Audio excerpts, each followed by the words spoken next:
Em todos os vídeos anteriores dessa série eu discuti a eletricidade estática, ou eletrostática, que diz respeito às cargas elétricas em repouso. Daqui para frente eu vou começar a falar sobre a parte mais importante, mais nobre do eletromagnetismo, que é a eletrodinâmica, que depende das cargas em movimento. E para que uma carga entre em movimento, é necessário uma diferença de potencial atuando sobre ela.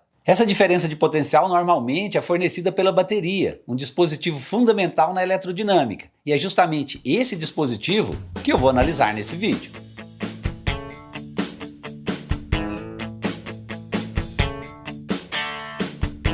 Olá, meu nome é Eudes Filete, bem-vindo à Verve Científica. Aqui você encontra conteúdo científico exposto de forma clara e elucidativa e que vai permitir que você compreenda os mais intrigantes fenômenos das ciências físicas. Se isso for importante para você, para a sua forma de pensar o mundo, considere a possibilidade de se inscrever no canal e já ative o seu sininho para sempre ser avisado quando eu postar coisa nova por aqui. Até o ano de 1800, o desenvolvimento da eletricidade consistia basicamente em produzir uma carga estática por atrito.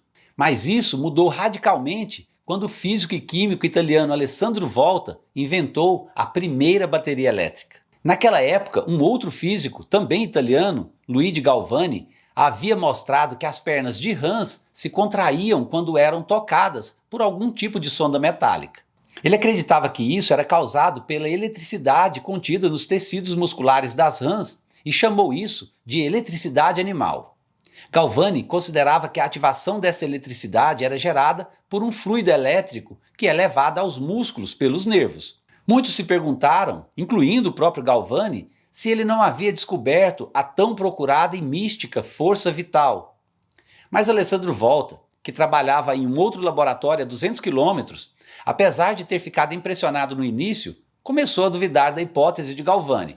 Ele acreditava que um fluxo de cargas era transmitido das hastes metálicas para o tecido do animal, e não que fosse algo inerente do próprio tecido. Alessandro Volta percebeu que um condutor úmido, como o músculo de uma rã, no ponto de contato de dois metais diferentes, era um fator necessário para que as contrações fossem observadas. Ele realizou seus próprios experimentos e descobriu que realmente não havia necessidade de animais para produzir a corrente elétrica. Tudo que era preciso para originar o fluxo elétrico era um contato entre dois metais. E foi a partir dessa descoberta que Volta concebeu um dispositivo que consistia numa pilha de camadas de prata e zinco.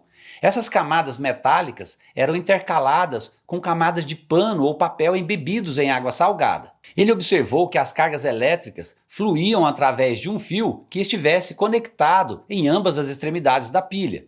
Esse dispositivo depois veio a ser conhecido como a pilha voltaica e viria também a revolucionar os meios pelos quais nós usamos energia elétrica.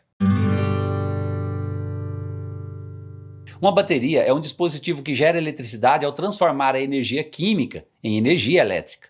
As baterias mais simples contêm duas placas ou duas hastes feitas de metais diferentes. Estes são os eletrodos. Esses eletrodos são imersos em um eletrólito, que pode ser um líquido, um gel ou uma substância sólida, desde que permita o movimento de íons carregados. Durante o funcionamento da bateria, os elétrons do sistema fluem do eletrodo negativo, o chamado ânodo, para um eletrodo, só que positivo, o cátodo. A parte dos eletrodos fora da solução é o terminal do eletrodo, onde as conexões entre os fios e o circuito são estabelecidas. As reações químicas envolvidas na maioria das baterias são relativamente complicadas. Nessas reações, o ácido do eletrólito tende a dissolver o material do ânodo, do qual acumula os elétrons liberados na reação sobre a sua superfície. O ácido, por sua vez, permanece na solução, mas agora como um íon positivo. Ao mesmo tempo, no cátodo ocorre uma outra reação, que permite que esse eletrodo aceite elétrons, o que o torna carregado positivamente. É justamente por causa deste acúmulo de cargas positivas e negativas nos terminais das baterias que existe uma diferença de potencial elétrico entre eles. A diferença de potencial máxima entre os terminais é também chamada de força eletromotriz, ou simplesmente FEM, e é representada por um E estilizado. Claro que a diferença de potencial não é força. Esse termo aparece em física e engenharia simplesmente por razões históricas. Sem dúvida é um termo inadequado, mas tendo essa distinção sempre em mente, a nomenclatura não nos trará nenhum problema. No eletromagnetismo, a força eletromotriz é a ação elétrica que é produzida por uma fonte não elétrica, como por exemplo as baterias e os geradores. Observe que esses dispositivos fornecem uma FEM convertendo outras formas de energia em energia elétrica, como a energia química, no caso das baterias, e a energia mecânica, no caso dos geradores. É importante frisar aqui que a força eletromotriz é o agente físico responsável pela corrente elétrica no circuito, e ela desaparece quando o circuito é removido. A força eletromotriz vai aparecer nessa série mais adiante em outro contexto e se revelará crucial para a estrutura conceitual do eletromagnetismo. Se as baterias transformaram a maneira como nós usamos muitos dos nossos dispositivos elétricos, as baterias recarregáveis transformaram ainda mais a sua utilidade, estendendo a vida útil desses dispositivos. Algumas baterias comuns são de uso único, são descartáveis. Nessas baterias, a viagem que os elétrons fazem do ânodo até o cátodo é unidirecional, ou seja, os seus eletrodos se esgotam à medida que liberam seus íons no eletrólito, ou até que o acúmulo de produtos de reação nos eletrodos venha a impedir que a reação continue. Mas há outros tipos de baterias onde os eletrodos são feitos de materiais especiais, projetados para permitir que o fluxo de elétrons possa retroceder, levando a bateria de volta ao ponto de partida. Quando você conecta uma bateria descarregada a uma fonte de eletricidade externa, você insere energia de volta na bateria. Essa energia é usada para reverter a reação química que ocorreu enquanto ela estava sendo descarregada durante o uso. Nesse processo de recarga, o retorno dos íons positivos e dos elétrons de volta ao ânodo prepara o sistema para que ele esteja pronto para funcionar novamente. O processo, no entanto, não é perfeito. Durante o carregamento da bateria, a substituição dos íons positivos e negativos do eletrólito de volta para os eletrodos não é tão bem estruturado como o eletrodo era no início. E a cada ciclo de carga, os eletrodos vão sendo gradualmente degradados. Isso significa que a bateria perde desempenho ao longo do tempo, e é por isso que mesmo as baterias recarregáveis não vão continuar funcionando para sempre. Muitas delas já vêm de fábrica com um tempo de vida pré-determinado. Ao longo do tempo tem havido uma incessante busca por novos materiais, tanto eletrodos como eletrólitos, que otimizem o desempenho das baterias e suas funções específicas.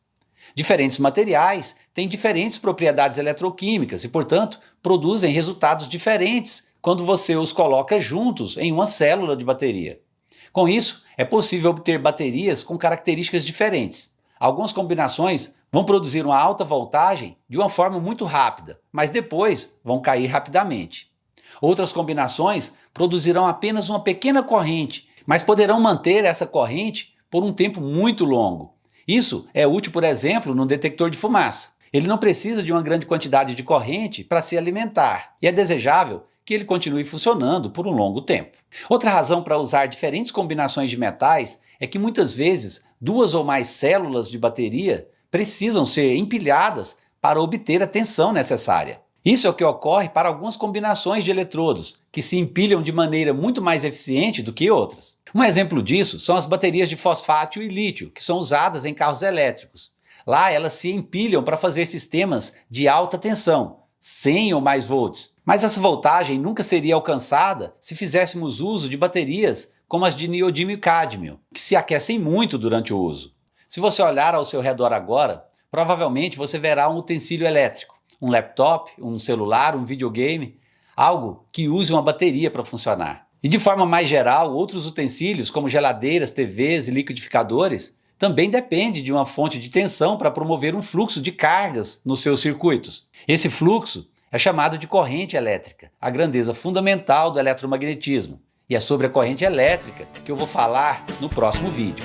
Se você quer continuar a expandir o seu conhecimento sobre o mundo, dê um like agora no vídeo e se inscreva no canal. Tenha Verde Científica. Abraço e até a próxima!